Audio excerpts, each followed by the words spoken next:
here with Tamar Hersko. Is it Hershko or Hersko? Hersko. Hersko. With a Samith S. With a awesome. We had to make that decision while we moved here. Hershko. Really? Everyone called me Hershko, and I couldn't handle it. So. And you hadn't ever spelled it before in Hebrew? No, I don't. It just never think came up. So. No. Yeah. Okay. So now that people are joining us. Hello, everybody's joining us. Donala's on here. Yay! I'm sorry. So fun. Aaron. We need a do-over because yesterday's everything, technical difficulties were cray. So watch this one, and I'm learning. We're learning. It's all learning curve. So we're here with Tamar Hersko, who made Aliyah not too long ago. It's coming up on what, 8 months now? 9 months? Sure. In August. Whatever. In August of 2020.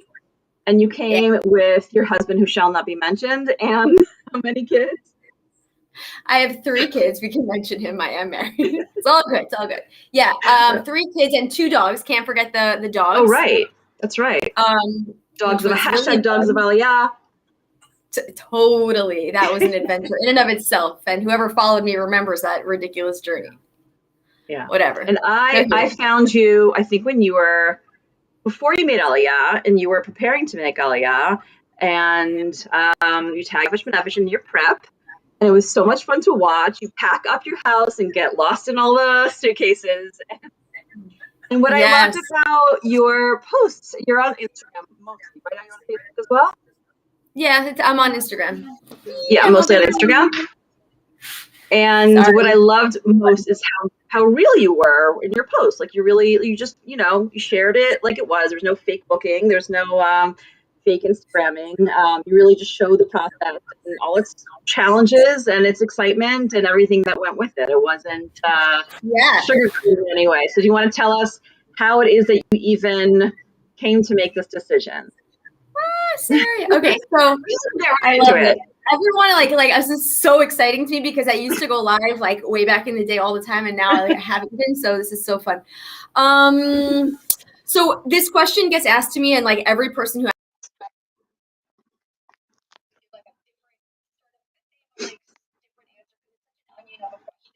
an onion of a question. I love that. So many layers. Got it. Hopefully you're not crying all on the way. Crying from happiness. Not what?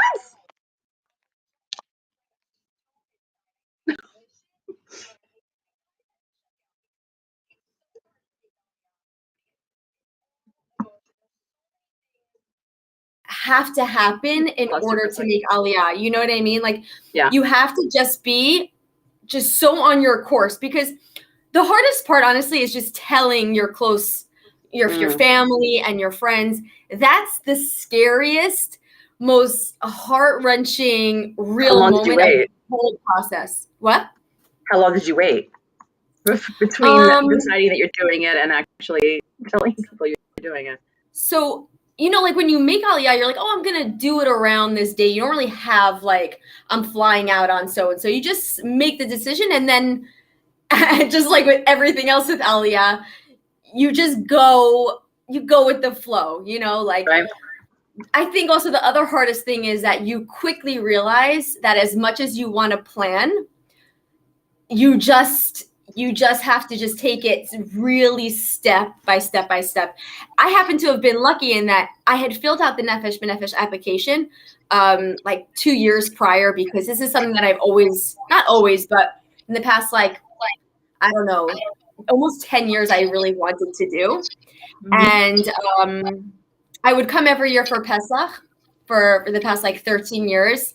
And my 2 sister-in-laws made Aliyah, and I had just like followed their journey, and I had just come to see where they're living, see how they're living, see how their kids are growing up. And I just built this like my own relationship with Israel when I would come and visit. And I just felt this connection that I just like, my soul was like calling here. I can't tell you even really why, I hear my echo. Did you? I didn't hear your echo. I compare it to like Moana or like Frozen 2, when she's like, something's calling. There's like this calling, and I had this calling, and I tried so hard to get to Israel throughout the years, but just with life sometimes it just doesn't work out in your favor.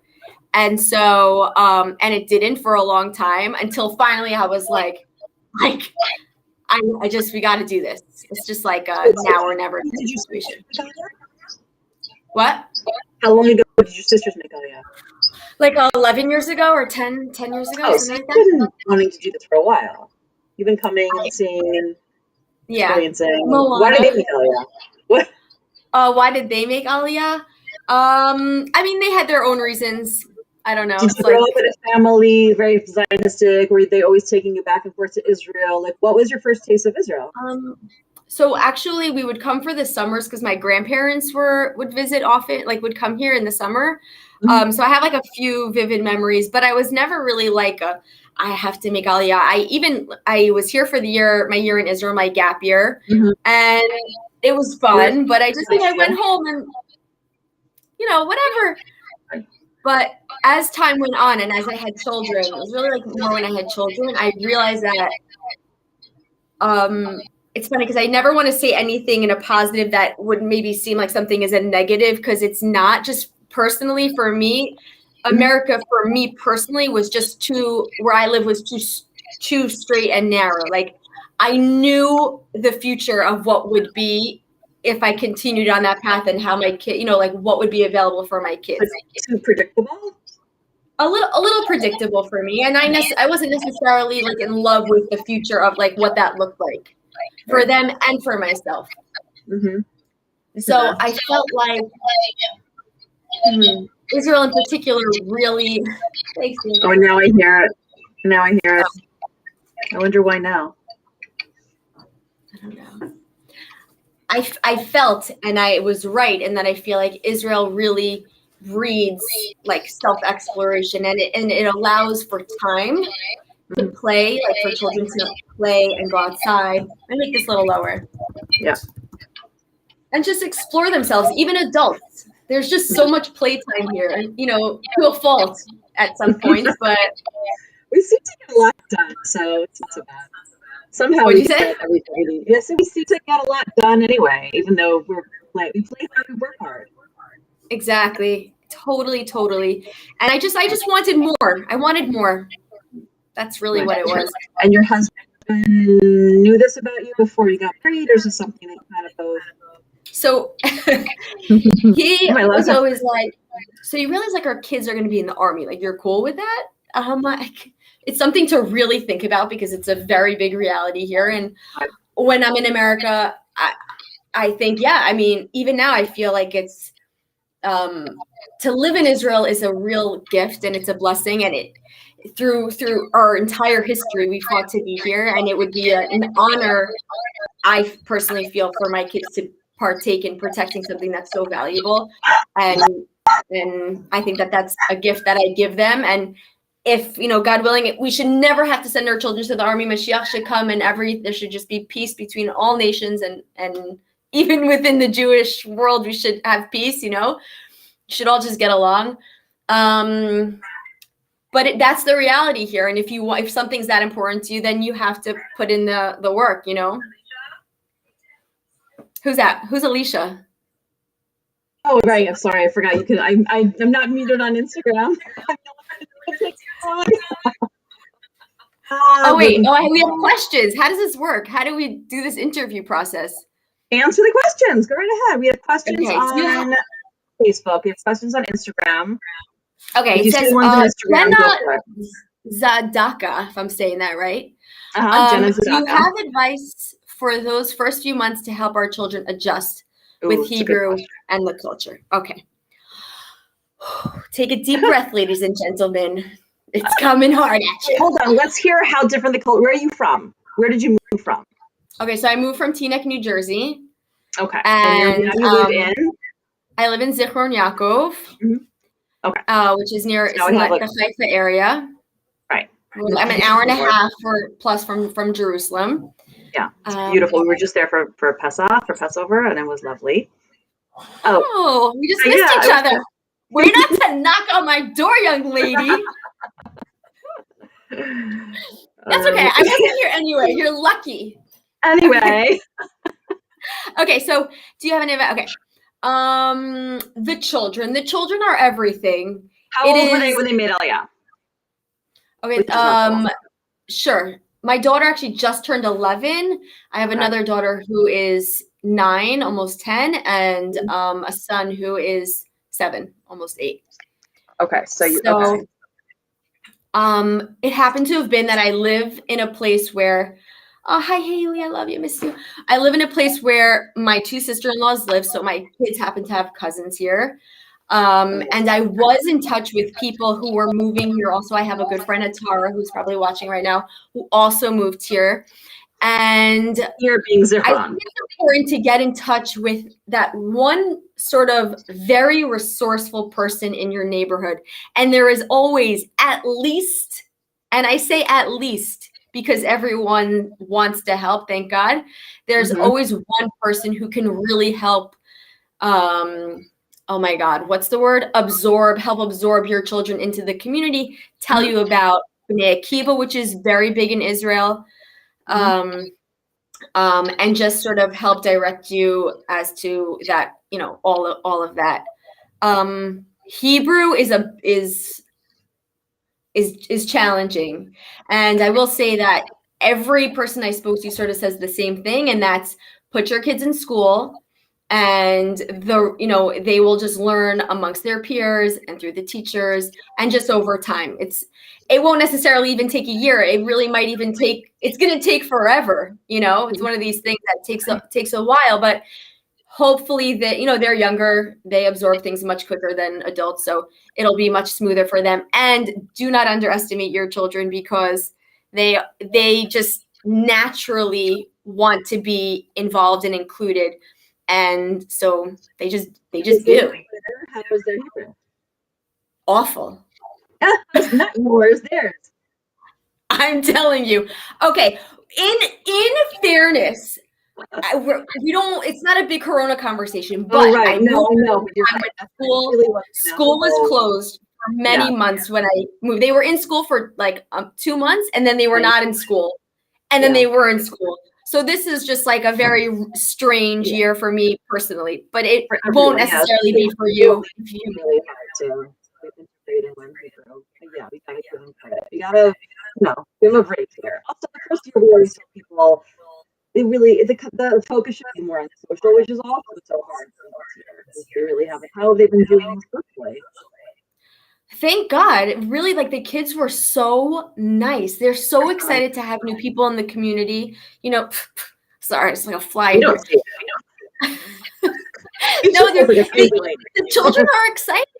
Like you remember when you were little, there's like a new kid coming to your class, and it's very exciting. Happens to be that there are a lot of Olim who are moving to Israel all over the country, and so other children know what that feels like, and they want to like bring you in. They want a smooth transition for the other children too. It's really nice, really. Yeah. Also, if you're planning on moving here, moving wherever you move, there happens to be a lot of adorable grade WhatsApp chats that especially for my older girls, before I even moved here, the principal helped them integrate with all these little WhatsApp chats, and just friends, pulled my children into these WhatsApp chats, and they really got to know the kids even before they moved. I love that. Yeah. The moms are amazing. Local community Facebook groups. With each stage, I have to say, each stage has the regular class WhatsApp, like the capsule, right? We're all in capsules now. The capsule WhatsApp, the WhatsApp, and the English speakers, like English speaking parents of the kids who are in that class WhatsApp group. I always make sure if there's one already, I always make sure to open one. There's always someone who takes on translating the emails, making sure guys, tomorrow we need to bring in a basket of for Shavuot. We're like, what does that mean? We we all pass it on to each other. No one knows if that's coming up, by the way. You need to know that. So you have some time. Oh my God. So it's a basket thing that put together and brings to school, and you don't know what it means. And don't tell me this. Okay, with actually that being said, I want to just say that when you do, God willing, when you come to Israel, you have to be really realistic and kind to yourself about the situation. It's very easy to get overwhelmed by all the WhatsApp chats and all the things you should be doing and have to be doing, it's just very important to remind yourself to just take a step back and know that you're new and it's okay. And no one expects anything. Oh, it's my brother. Hey, Ari. No one expects anything other than to just find your place, settle in, and just marinate. You got to marinate the situation, you know? Yeah, there's a lot of mindfulness in the last few years. And just the concept of mindfulness and being, like living in the moment. And I think Aliyah is really, it forces you, like Shabbat forces some people to like take a break for 25 hours and unplug. Aliyah really forces you to be to live in the moment, because it's impossible these days to plan ahead days, but also it's just you just gotta kind of like let it go. There's so many Disney references, but you have to Yizrom. That's the best word to learn in Hebrew when you're a new Aleh. Yizrom, just go with the flow. Like Zerem is a flow. Just you just gotta hold on tight and let the flow take you. Sometimes a lot of people have an issue with that. Listen, people of a certain age already established in community. Can you hear me now? It's just my dogs, but I hear you. Oh, that's fine. Mine will probably answer soon. People who of a certain age in midlife or close to midlife who've established themselves in their community, and they they've been very active and they've done a lot with their community, with their schools or their kids' schools. They make Aliyah, and suddenly they find themselves kind of treading water and just trying to keep their head above water. Never mind volunteering for the the committees and the this and the that. And sometimes they take on more than they can chew, and people need to learn to step back and just live the moment for a few, give yourself a year or 2 or 3. I don't think that people feel like really settled until the 3rd year. Like I came back, I made Aliyah a while ago, but then I came back again in 2012, and it wasn't for a good, I would say, like looking back 3 years later, I really felt settled. Like, okay, we're back and it's good and we're home, it takes a little while, and give yourself that, like you said, you just got to give yourself a break. Yeah. Well, actually, with that being said, first of all, thank you for sharing, Shara. See, I told you. I love, you're always being the interviewer, but it's nice to hear what you experienced. You're super knowledgeable also. There are flies in my house, with little gnats. I don't know where they're coming from, but they're really annoying. They're just crazy. Okay, wait, I have a question. First of all, Yuri Silber, thank you. You're so sweet. He's on Facebook. Matthew Rose, I could do this every night, okay? By the way, just for the record. I think he's asking me. I don't know if I want to give you the floor here. I'm joking. Yeah, no, you take that. Okay, you can contact Nefesh B'Nefesh, okay? Good job. And they'll have all your answers for you. Okay. Hold on 1 second. Actually, the organization of the live that you're watching right now is the organization that advises on how to make Aliyah. So yes, you can PM this account. You're on Facebook. Just send the Facebook page message. We'll get you started. I wanted to say, with what you had just said, actually, the strangest thing for me was that I come to a new town, and you feel instantly that you're like, not that anyone in particular is making you feel that way, but no one knows you. No one knows your story. No one knows what you came from. No one knows who you are. Like, you are going there like a new kid in a big high school from, I don't know, Cincinnati or something. I don't know why that just me, but like, just no one knows you. And that's actually like, that makes you feel like, oh my God, like who am I up there? What have I done? How do I explain myself? How do I want to be perceived? Like, who do I want to become? All these questions just like come at you that you never thought of in your whole life. And I don't know, it's really scary. It makes you feel like a kid again. And I don't know, it can be fun and exciting. You can be, you can choose whatever. You can be whoever. You can, totally. Sharing and you have to share. You definitely have to share and be more out there than some people are used to being. Totally. Not at you per se, but some people may need to put themselves out there a lot more. I remember sitting in the park where another Ola, like in there a little bit longer than I, just turned to me and said, "Oh, hi, you look new. What's your story?" And I'll never forget it for that. That was great. And That so is. when we're here now for a couple of years, like you'll start seeing that also the people. I hope I do. I hope I Yeah, am you will. that Yeah, welcoming. and that's okay. We all want everyone to not feel that feeling that we first had when we got here. We're not in high school anymore, so we're not used to that feeling of like, okay, we're standing with our lunch tray and like, where do we sit? Right? That's Yeah, great. exactly. Yeah, Exactly. on your best. It's exhausting. You're learning a new language. You're looking for a job about most of the time. You're trying to help your kids integrate, and you're also like you're looking for friends. You need to make I yourself. know. Where are my friends? No, I have. Thank God I made really beautiful friends here. That was just like a miracle, You have to meet my friend. You have to meet in person. because your friends become your family because Yes, they help absolutely. you with everything. Absolutely. How Okay, did you then I want decide? to know, how did you decide where to live? So you said that you're Great question. I was actually planning first to go to Modi'in at first because why not? You know, America, Modi'in. That just is like what happens, sort of.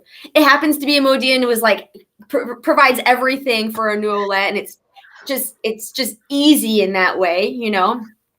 And then in all honesty, once Corona hit again, and I was like, what if I'm stuck in a place like it happens to be that it's a little bit expensive and it's could be smaller for what I personally could afford. And then I said to myself, why on earth wouldn't I look in Zichron where my sister-in-laws live? Like that makes so much more sense. And then I started scrolling and I was like, yeah, hang out in New Jersey. And I was like, oh my God, of course I should move to Zichron. I love that place. So then it was like a no-brainer for me. What? It's a great point. I know that the Anglo population has grown a lot. And yeah, a lot. And I just knew I just was nervous about like that it was very small town. Actually, that was like something I was nervous about because I'm so far from Jerusalem. You know, I grew up in New Jersey, like 10 minutes from New York City. I felt like close to this, like a city girl. But who knew? I'm a small town chick, even though Zichron's not that small. But I feel like it's small. And we were there for a week, and my teenagers, went into fights, to Haifa, in the nightlife, So easy. I mean, I drive to Jerusalem I drive to see my brother who lives in Jerusalem. He's on here. Hey, Ari, he's so funny. Hi, Ari. Me and him we run the Shtetl Wear. It's a clothing company. And I'm just going to plug it right now because I cut off the sleeves because, it's hot. I need to, I don't like t-shirts. Sorry. Anyway, no, this is Amuna, and I really feel like. Wait, up a little bit. Up. We don't see you, and there you go. Oh. Awesome. Amuna got me through this because I had 100% faith that this was my destiny.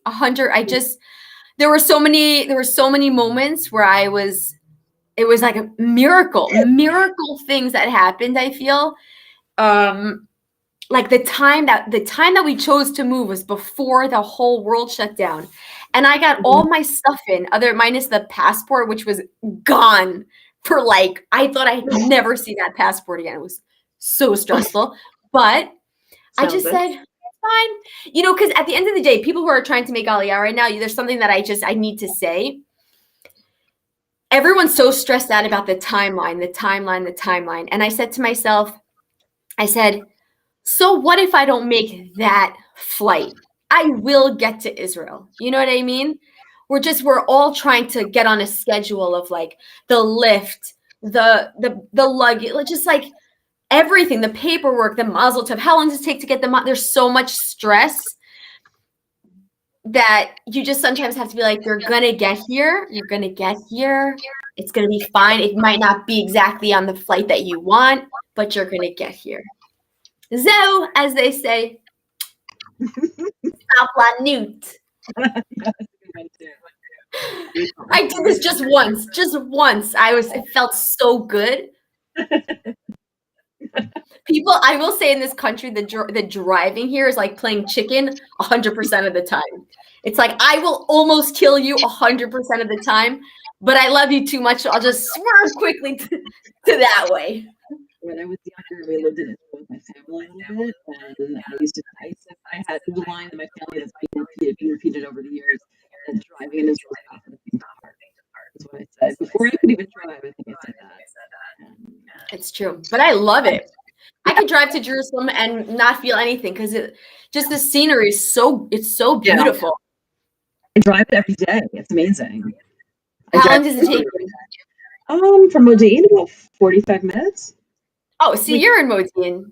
Yeah, I'm in Modi'in. Modi'in's great. I actually haven't even been there since I came here, so I'm gonna come knock on your door, even though you didn't come knock on mine. But okay, I'll let it slide.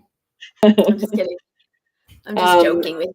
Anyway, great, but it's also a very small town. I've never lived in such a suburban life as I am. No? It's a beautiful, lovely community, and it's wonderful. You know, you had Chaya, you had Chaya on here, and I took one of her classes a few weeks ago for a friend's birthday party. Fun. She's the real deal, okay? We had the most fun ever. A lot of fun. She's a firecracker. Yeah, she's all about like women positivity and just like loving yourself. I was not expecting that. I was like, yeah, I was like all about it. For the birthday party to do the dance. That's awesome. Yeah, it was so fun. And I'm in touch with Hanale, who she was great. You should redo her live if it didn't. I didn't get a chance to see it, but whatever. Because I was all. So all right. So let's finish up by giving. Well, you've given advice to have several notes and to go with the flow. Is there anything that you think an Ola should know before they get here, or what would like kind of push them over the edge? Okay. I mean, like depending on where, I just want to touch upon like the education system here because I think that was also something so jarring to me. And hold on, Philip Goldschmidt wants to know if your website is shtetl.com, SHTETTL.com. That is the name. That's my poppy right there. He's totally hooking it up. Adorable. I love it. Thanks, also, I just someone wrote that the grandparents can now come visit. You know, people can visit Aliyah. It's amazing. Yeah. Okay, education system real quick. Let's go. Wait, do you have any siblings at home? I mean, I have a sister, Yael, who I love and miss all the time. Like she's my person, and she lives in New Jersey. So yeah, I love you. She's working right now, so that's cool. So so what would you say to your sister if you wanted to convince her to make Aliyah? Oh no, you were going to tell us about education. My sister. Okay, the education system is completely different than the American one. So in what way? In what way? Let's just start off with the fact that our kids get let out at 12:50. Okay, so you know that's early, and I think that's something that. Oh, and Zach, I forgot my brother Zach. I love you. He's from the Zusha band. You know Zusha? He's Zusha? Yeah, he's the guitarist. My brother's the guitarist. Oh, and Aunt Ruthie. Don't forget Aunt Ruthie. I love you, Aunt Ruthie. Bring your father on this live. You don't want that, trust me. You have a brother in the States? I do. I totally forgot. I love you, bro. Okay. Oh my God. I'm never going to get through this question. Yo, family, calm down. Okay.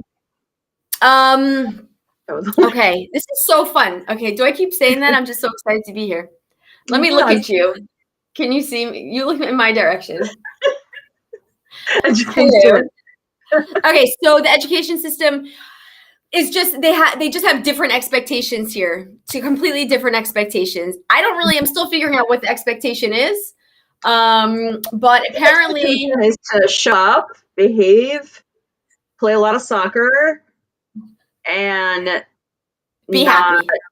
Get in trouble and be happy. Yeah. Pretty much. Yes. So, like in America, you know, you get homework and this, that, the other. That doesn't really exist here. So if you really are looking for more, I highly recommend you get tutors for your children. Outside of school, just tutors, if that's very important to you. Wait, if you not, haven't encountered chugim yet, really, because of this year, probably. But so my son is in kickboxing. My daughter's in kickboxing. He also does soccer. Amazing. Yeah, I find so excited. After schools are like unbelievable high quality and professional. professional. Thanks, I Lisa. feel like Totally. There's horseback Right? riding. You can even have Yeah, there's therapy everything. horseback riding. Yeah, Literally therapy. everything under the sun. And you can ask my family, like, I think that's the reason actually I moved here is for the chugim. You know, you'd have to spend like hundreds of dollars to send your kids to an after school activity at like 5 or 6 o'clock. It was dark out. It was like, and it would be like once a week. Here, you could do as many chugim as you know, as you're able or as your child wants. And it ranges from, there's even a ring, you know, that ring gymnastic thing? Yeah. Like, that's a Zichron. And the ribbon highlight. thing. The ribbons also. The ribbons. Is it? I don't know. Yeah. Also, where they climb and like get all tied up in the thing, and then they go.